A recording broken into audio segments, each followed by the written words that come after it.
Perfect. Let's start with Ryan. Let's start with Coach, what have you learned about your group that you didn't know maybe 30 days ago?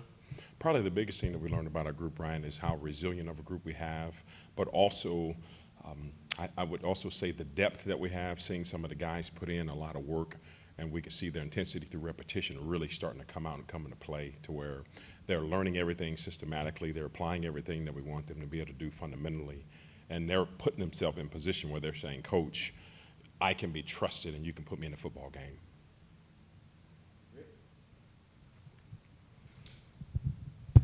When you first came to campus, you talked a lot about player-led mentalities, getting the guys in the room and having them sort of coach each other or follow each other's instructions. How have you seen that sort of just grow throughout the summer and throughout fall camp, and how that's kind of leading you into the season right now?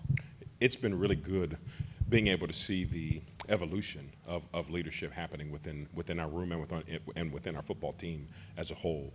When you can see the players holding each other accountable, when you can see the players wanting to be held accountable, and you can see the players doing extra things and extra small little things, that lets you know that the player-led mentality is beginning to kick in and continuing to kick in. So we've definitely been pleased thus far with a lot of the mentality and the thinking and the actions that the players have been coming up with thus far. And they've really done a great job of really taking our lead and doing what we're asking them to do. Coach, a lot of times the discussion with Keenan and Pili is his age, you know, the whole uncle grandpa thing the title you gave him. But what do you anticipate he's going to bring to the field for you? He's only played, you know, part of one game, and you haven't coached him in the game. On the field, Keenan, Pili, what do you anticipate? We anticipate someone that's going to be very active, very aggressive, and someone that's going to be running sideline to sideline. Someone who will be making all kind of plays, and everyone will know where number 11 is on the football field. That's kind of our vision that we want to create in him. And the one thing that allows us to be able to do that is that's what he's shown thus far, and he's got the capabilities of being able to do that. And it's our responsibility to push him to where he can be one of the best linebackers in the country, and he can be that and do that for sure.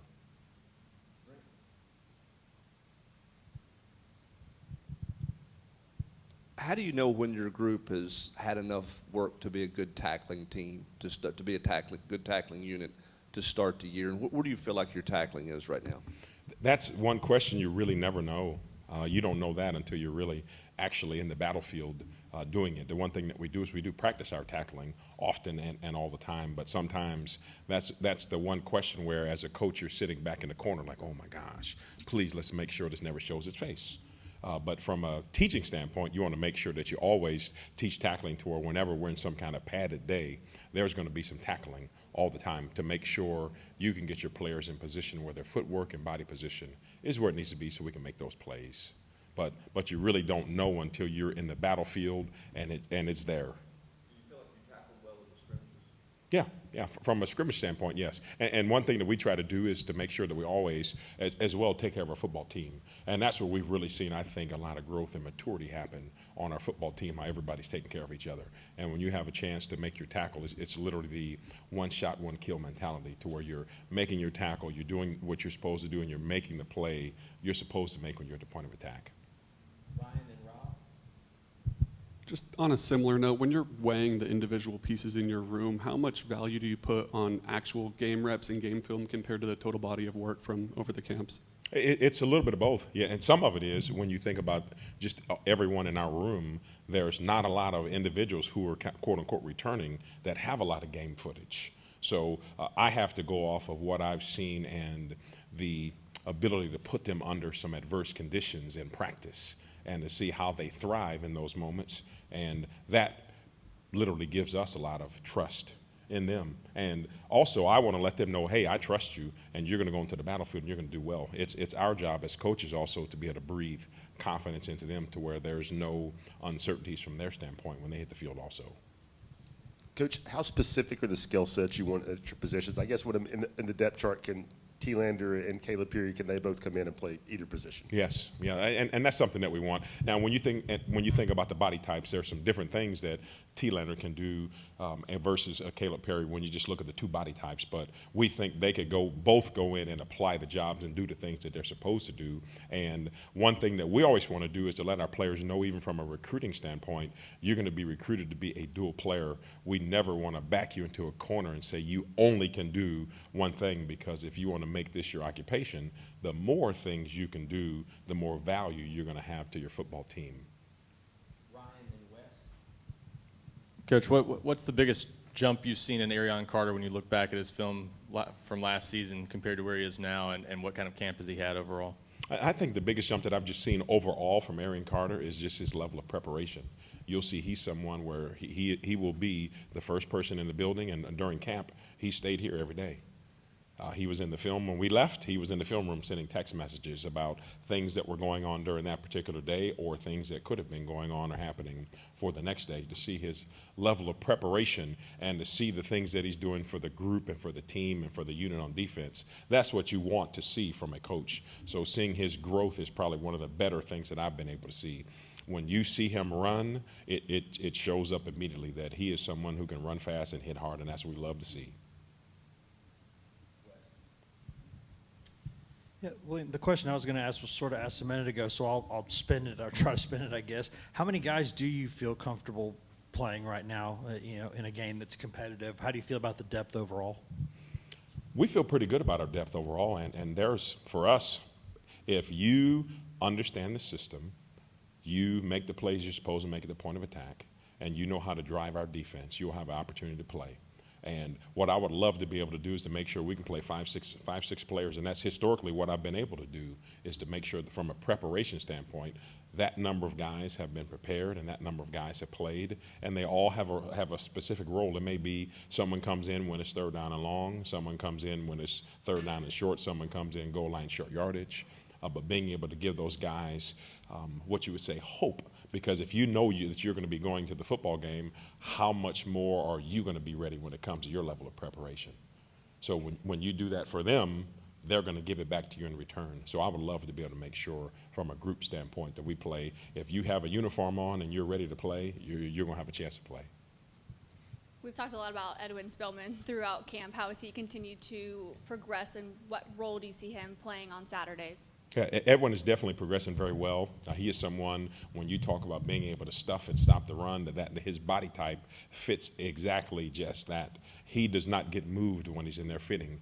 As a player who's learning and growing, it's great to see the things that he does on special teams. So he is someone, he has a great role in our room, and it's awesome to see him learning every day.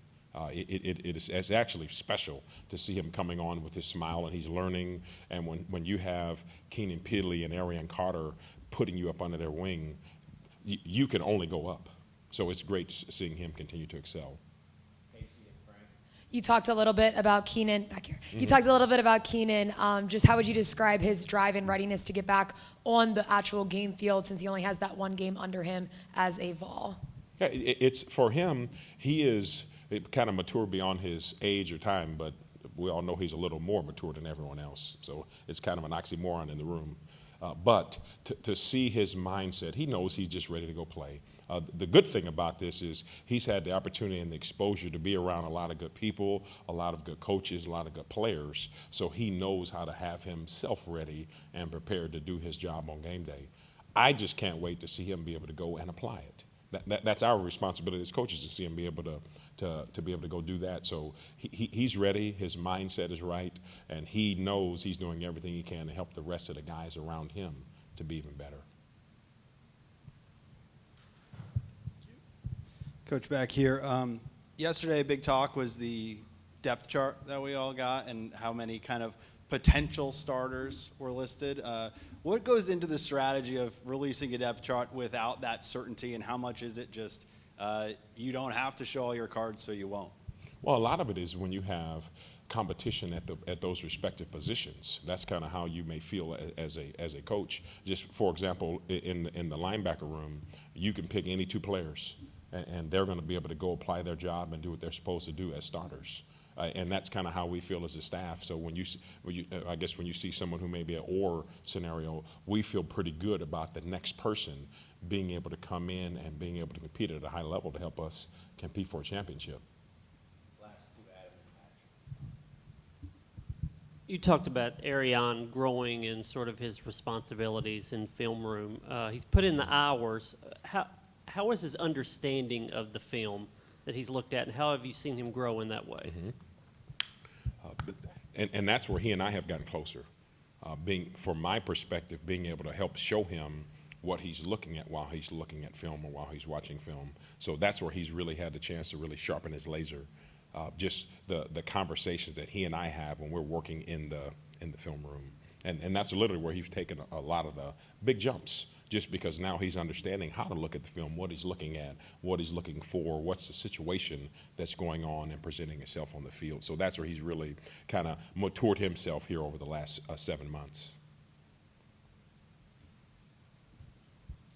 Coach, what are some things that stand out about Chattanooga on offense, and what are you guys as a staff emphasizing to your team, your defense this week? I said again, you said? Just what stands out about Chattanooga on offense, and what are you guys? Chattanooga on offense. What are you guys emphasizing to your defense this week in preparation? Yeah, and I think some of the things we talked about early, when you come into week one, the biggest thing you have to do is make sure you keep a lot of the focus on your football team, because from a fundamental standpoint, that's where the blocking and tackling always kind of shows up. So we've kind of really put a lot of the emphasis on us being able to make our plays at the point of attack.